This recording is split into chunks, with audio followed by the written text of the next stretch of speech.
Cederalun, rangkaian pelaksanaan Travel Fun Morning yang digelar Serambi Indonesia bekerjasama dengan Universitas Terbuka berakhir di lapangan Blang Padang, Banda Aceh, Minggu 26 Februari 2017 siang.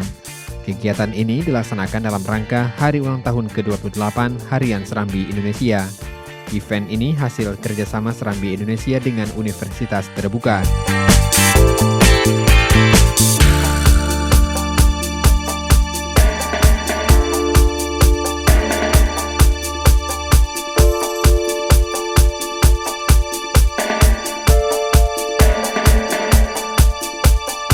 Dalam acara ini, panitia menyediakan hadiah utama berupa 2 unit sepeda motor dan aneka hadiah lainnya dengan total puluhan juta rupiah dari sponsor.